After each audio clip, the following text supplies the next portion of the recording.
Anybody pick up the phone to call you and say, CDQ, what rubbish are you saying on this track, man? Be honest.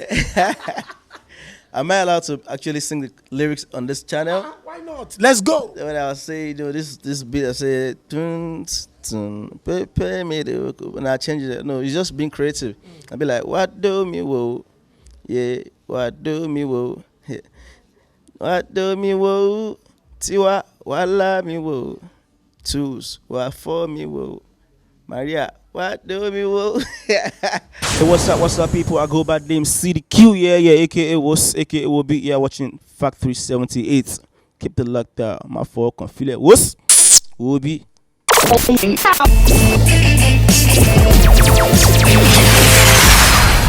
Factory78 TV live in London at the Crystal City Studios. Of course, we brought Factory78 round here to meet somebody for the first time in the UK. First time I'm meeting him. I'm Ade Shokpe, by the way. It is CDQ. What's Wobi? What's up, people? I go by the name CDQ. People call me CDQ, yeah. Some call me Wos, some call me Wobi, some call me Omorile Nimi Ekpemelo Zumba. My logo. Omorile, let's start right there. Zumba, Omorile Nimi. Why that phrase in your song? Basically, when we were recording that song Indomie, me and Lamide, we were Oriental Hotel on the island while recording the song. So I was trying to bring lines together. Just like when the first line, I was watching African Magic at that moment in a hotel. Then I saw a guy that rubbed something in his eye, and I started saying bad things. So that's why I say anyway, Julia Rumba. You get so then one of the girls that was in the hotel room was just walking around, and she's got this big African beauty behind her. And I'd be like, "Mami, kukumba." Then as Mastercraft was making the beat, it was getting at me like I was feeling the beat so bad. I'd be like, "Yo, Mastercraft real name is Sonny Wiki." I'd be like, "Yo, shout out to Sonny Wiki." Then I remember where I came from. I'm a Orile boy, and I was born and brought up in Orile, so but I stay on the island. So I'd be like, "Oh, Morile ni mi Ekpemelo Zumba." It feels like your punchlines they just come naturally to you. Let's talk a little bit about the early beginnings of CDQ. Were those punchlines, did you know you were going to be a rapper, or you just said those kind of things whilst you were playing with friends? Or tell me a little bit about that. Basically, I started as a writer. So I just write lines down as it comes to my head, and I just see things. I could just look at anything. I'd be like, this crystal city or something. I'll be this. My eyes so clear as crystal. You get. So I play with words, like things around me. Like there was a song recently that Wizkid actually called me for to record for him. He featured me on the song. So I was using everybody around the environment at that moment in a hotel to write my own lyrics. And I saw Fadi there, Fadike, Maria of Beat FM was there too. I call her Maria. Yoruba name, everything. Ruth Ati Modino. You get. So that's just me. It comes natural, and I believe that originality, that natural thing, it works better than you just try to fly music. Be like, yeah, I drive Lamborghini, of which your papa never buy a tire before. So, I'm so original like that. That's just it. This is a great time for kind of like indigenous rappers. Like I was speaking to you a little bit off the camera a couple of minutes ago, speaking about indigenous rappers and of course English rappers. For some reason, it feels like this is the best time in Africa to really rep your hood and speak in your language. Did you ever feel some type of way when you were coming up and rapping in Yoruba? Did you ever feel like people might not like it, or they might not think it's cool, or you just were like, that's me? I won't lie to you. When I started, when I was very much more younger, then I started as an English rapper. Then I used to go about MI. I follow him to shows. I back him up on stage. I go to rehearsals. Follow MI? Yeah, MI then. So it was like my tutor then. Wow. When I was rapping in English. So not until 2008 when I met that Green. I met him through a classmate then in Lasso and Lala. So that Green was like, yo, CQ, I like your style, I like your flow, I like the way you bounce and beat. But don't you think it's more communicating, and like when you talk to people in your local, your dialects, they get close to you more like that instead of you just rapping in English. Like if I want to hear English rap, I can also just go for a Jay-Z or 50 Cent album, something like that. So that's why I had to like, okay, I just imbibed this idea. I started mixing the Yoruba thing with the English. That's why you see me sometimes when I rap in Yoruba, I still put little English to it, just interpret maybe like 5 or 6 lines out where I don't talk for up. So that's just it. Then when I came out with it, at first I met someone that happens to be, she managed like the biggest artist in Nigeria at that moment. She was managing like in fact the biggest label there in Nigeria. So I met her. You want to drop any names? What I don't want to. You don't wanna. You don't wanna. I don't want to mess. She.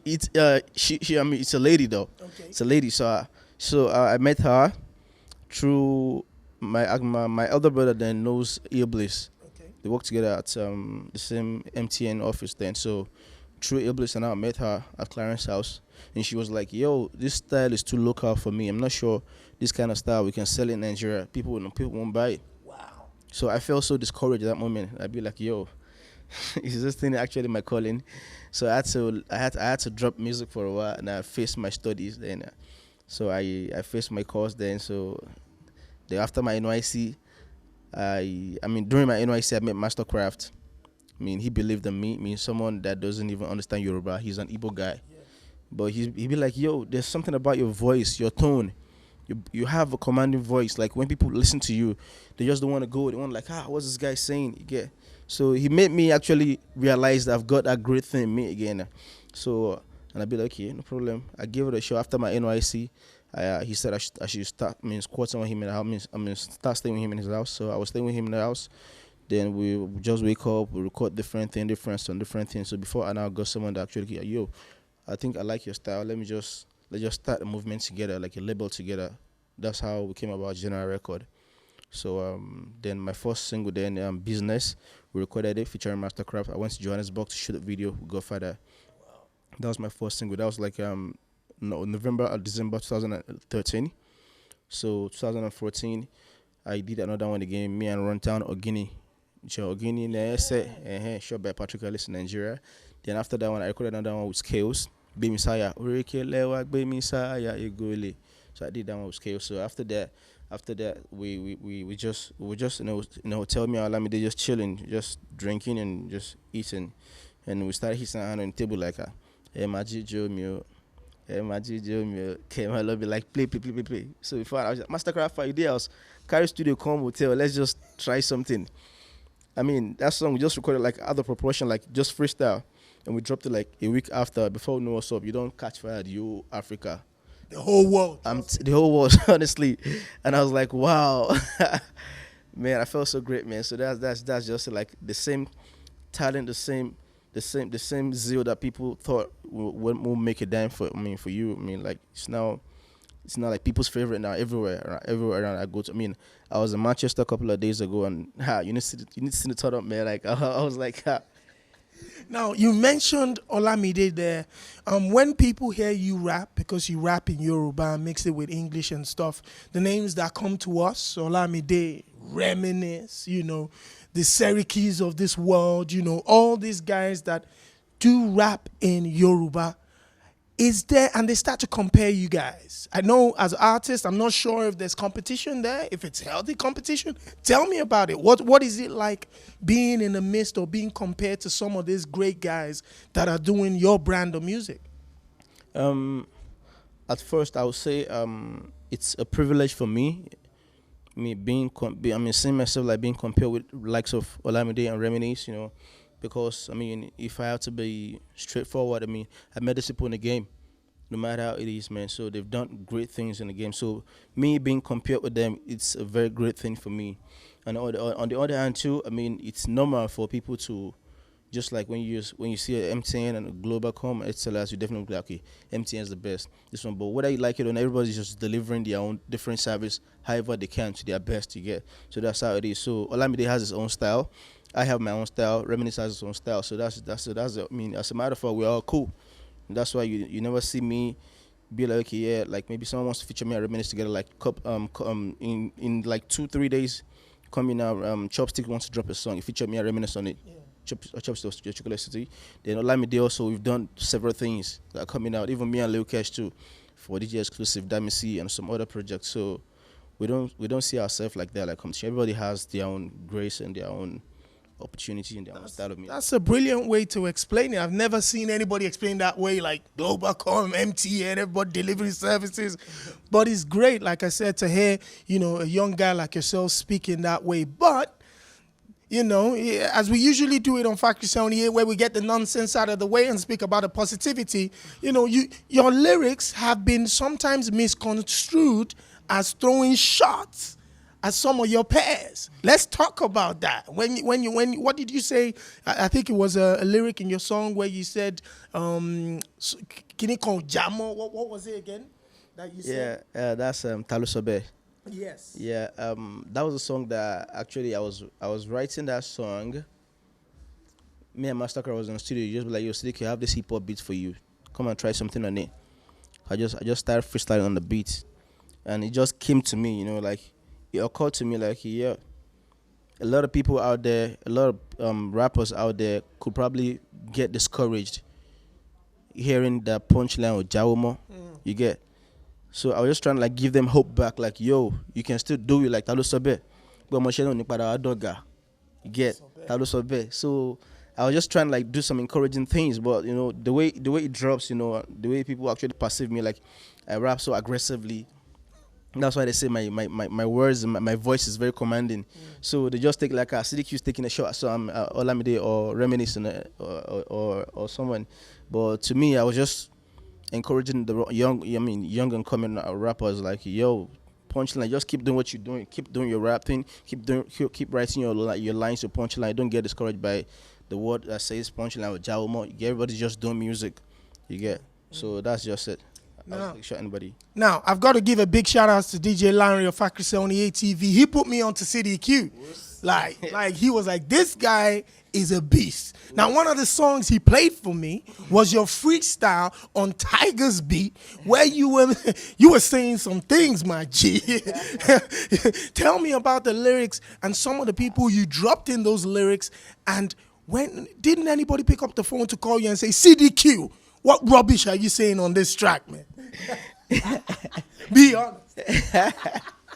Am I allowed to actually sing the lyrics on this channel? Why not? Let's go. When I was saying, this beat, I say, pay me the, and I change it. No, it's just being creative. I'll be like, what do me wo? Yeah, what do me wo? Yeah. What do me wo? Tiwa, wala me wo? Twos, what for me wo? Maria, what do me wo? I was just playing around. I just go back from the club. I was a little bit tipsy, and once I'm tipsy like that, I don't go to bed. I just go to the studio, open my studio. I have a private studio in my house. I just open the studio, and I start recording on any beats I see on my system. Probably Mastercraft, before you travel, you must have left some couple of beats on the system. Play yourself and you just I record myself. Yeah, so I just start recording anything that comes to my mind. As a matter of fact, I used to write my lyrics on my phone or pen and paper, but that song, I didn't write anything. I was just freestyling. Shout out to my mommy, tongue back credits low me. At my last with on that juice over me. Only came my audio on my channel on me. Since the motolati baburi lower me, ele pay me dry cleaner won't count low the bed. I'm gonna be shocky you the very lower cash. Kito fell anything no my cocoa do me first. As I name my shan my phone party me test. See what you missing no more day you won't know. My fish if I let sister already knows. Timba called where work body holy ghost. Break into your room from the back before you go. Just. So you mentioned, I heard you mention twos. Heard you mention Mrs. Tiwa. So did anybody pick up the phone and say, "Hoy"? Other people I mentioned actually. I mentioned them because they are. I'm so close to them one way or the other. Tiwa T-Bills is my very cool guy. Like big bro to me, and Captain Demore. We go out together almost every Friday. We hang out together. So even Banky, like Banky. CDQ, you don't come again. Banky knows I have while I'm like, this boy, you are really gone. So everybody know me like that. Like, I'm just so fun to be with. I'm very playful. So there was no issue? No issue, trust me. No issue. Now, apart from Indomie going crazy and stuff like that, you just dropped a tune before coming into the UK, and it seems like it's already starting to catch fire because everybody greets people like. Wos will be. So tell me about that, man. Yeah, that song actually. I was just me and Olamide, we play with me and we chill together almost every time too much, despite the fact people even compare us together. So me and Olamide was chilling together at his house, at his place. Then I have this Vijay Adams younger brother beside me, Tiwiz. He's a producer. So he just opened the beat like, yo, I've got this beat for you, CDQ. If you just bounce on it. And I was listening to the beat. Now I said, man, this beat be like carnival beat too. Be like, I was thinking they go live for all those really hood, whatever. So okay, well, I shit it. So now I walk into my man and I have the slangs that's very popular everywhere now, like Wos. When I say Wos, everybody answer me back Wobi. So I just started playing like, yeah, Wos, Wobi, Wos, Wobi, Wos, Wobi. Take banana or I give on to sister. That take banana I give her, that actually was like a flashback to I listened to one basketball joke, like a mom was trying to like pet her daughter, and she should not be like, take biscuit or I give her to but that. So that's what came to my mind, and I don't know, like most of our girls they like banana. So I just corner, I just change and say, hey, take banana, I give her to sister. So that's how I came about that song. They recorded the song, and so it was like a freestyle. Me and Olamide, like Fatima was Wobi Aomasi. Only mo Jomo Kogi, Ojuloro Waye Fimi Pogi, boyfriend Boko Salolano, Obi. I don't tell you, say I want shoot them pepper. Obe Jani Koshiro Kilo Tunfe. Fine boy. Hold on. He's definitely going to give us some freestyle today. So don't get it twisted on Factory78 TV. It looks like you hang out. It's good to know that you hang out with the likes of Olamide and spend a lot of time. We've seen Olamide with Fino on a Two Kings project. Yeah. Is there anything in the pipeline, perhaps you brothers do? Yeah. I mean, definitely working towards that. Me, Olamide, Reminisce, everybody, even Cash. I mean, we have this movement, we call it Bile United. So trust me, man, we bring like the Bile taking over. I'm telling you, my brother, it's our time, man. Gone are those days that when they say like you can't speak English or you can't talk phone on your track or something that you don't make money. Now, I mean, every other people now have opportunity to, because talent comes in varieties. Some people might not be able to speak English, but they have the talent. I mean, if I won't lie, I would say even the high life people or the Fuji people actually make more money than hip hop people. So what are we saying? So that's it. Listen, just before we wrap up, hip hop is one of the biggest genres in Africa, one of the biggest genres in Nigeria that I grew up with, and some of the rappers that we've enjoyed over the last couple of decades. But in 2015, it looks like South Africa has kind of taken the baton a little bit, and we've got the likes of Casper, aka KO. These boys are kind of eating up the mic. So they've dropped their freestyles, lit up Factory78 and all around the world. Are you going to let them know, particularly South Africa and Ghana, that Nigeria is not slipping? Trust me, man, Nigeria will still remain a giant of Africa no matter what. I mean, any other person, now